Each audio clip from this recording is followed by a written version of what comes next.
മാം നമ്മുടെ സ്ഥാപനം വി സ്റ്റാറൊക്കെ എങ്ങനെ പോകുന്നു? നന്നായിട്ട് പോകുന്നു. ഓക്കെ, പുതിയ സംരംഭകർ കൊടുക്കുന്ന ഒരു സജഷൻ, ഒരു മോഡൽ ഒരാളായി നിൽക്കുമ്പോൾ എന്താ അവരോട് പറയുക? എന്ത് ബിസിനസ് തുടങ്ങുകയാണെങ്കിലും നമുക്ക് അറിയാവുന്ന പണി ചെയ്യുക എന്നുള്ള ഏറ്റവും ഇമ്പോർട്ടൻറ്റ്.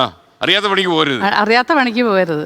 അത് ചിലപ്പോൾ എനിക്ക് സംശയം തോന്നുന്നുണ്ട്, വി ഗാർഡൊക്കെ സൂപ്പർ ഹിറ്റ് ആയതിനു ശേഷമാണ് വി സ്റ്റാർ വന്നത് അല്ലേ? വേണമെങ്കിൽ കൊച്ചൗസേപ്പിന്റെ കുടക്കീഴിലങ്ങ് നിന്നാൽ മതിയായിരുന്നു. അവിടെ നിന്നില്ല. ഇല്ല, മാഡത്തിന് തോന്നി അത് വേണ്ട, നമുക്ക് സ്വന്തമായിട്ട് കുട പിടിക്കാം എന്ന് തോന്നി. അതെനിക്ക് ഇഷ്ടപ്പെട്ട സബ്ജക്റ്റ് അല്ല. ഇഷ്ടം, ഞാൻ പാഷനേറ്റ് ആണ് ഗാർമെന്റ് ഡിസൈനിങ്ങിലും അല്ലെങ്കിൽ അങ്ങനെയുള്ള കാര്യങ്ങൾ. വി ഗാർഡ് എന്നോട് അത്ര താല്പര്യം തോന്നിയിട്ടില്ല. ഇല്ല. അല്ല, അതിൽ എനിക്ക് അറിയാത്ത സബ്ജക്റ്റാ. അല്ല, അതിലെ പ്രവർത്തിച്ചിരുന്നോ?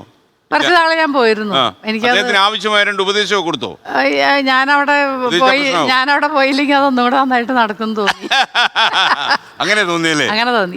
അല്ല, അത് ഈ വി സ്റ്റാർ തുടങ്ങണം എന്ന് തീരുമാനിച്ചപ്പോൾ ഇത്രയും ഒരു ബിസിനസ് സംരംഭം കേരളത്തിൽ നടത്തി വിജയിച്ച ഒരു ഇന്ത്യ മുഴുവൻ അറിയപ്പെടുന്ന ഒരു വിഖ്യാത വ്യവസായി എന്നുള്ള നിലയിൽ അദ്ദേഹം പലതിൻ്റെ ഒരു മോഡലായി പിന്നീട് വർക്ക് ചെയ്തല്ലോ. അപ്പോൾ അദ്ദേഹം എന്താ പറഞ്ഞ് ആവശ്യമില്ലാത്ത പണിക്ക് പോകണ്ട, അതിന്റെ ആവശ്യം ഉണ്ടോന്ന് ചോദിച്ചു.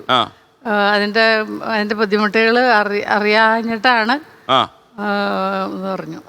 അത് അറിഞ്ഞു കഴിഞ്ഞാൽ ഇങ്ങനെ പോരില്ല, ഇങ്ങനെ ചെയ്യാനായിട്ട് മുതിരില്ല. ഈ വി ഗാർഡും വി സ്റ്റാറും തമ്മിൽ ആ വീട്ടിനകത്ത് ഒരു ആശയ സംഘടന ഉണ്ടായിട്ടുണ്ട്. അല്ല, 2 സ്ഥാപനമായതുകൊണ്ട് കുറവാണ്. കുറവാണ്. വല്ലപ്പോഴൊക്കെ ഉണ്ടാവും, എന്നാലും കുറവാണ്. അല്ല, ഈ വി സ്റ്റാറിന്റെ ഒരു ഇപ്പം കേരളത്തിലെ എല്ലാ ജില്ലകളിലും താലൂക്കുകളിലും ആയിക്കഴിഞ്ഞു. ഞങ്ങൾക്കിപ്പോൾ കേരളത്തിൽ 60 ഷോപ്പ്, എക്സ്ക്ലൂസീവ് ഷോപ്പ് തന്നെയുണ്ട്. അതുകൂടാതെ ഒരു 4000 ഡീലേഴ്സ് ഉണ്ട്.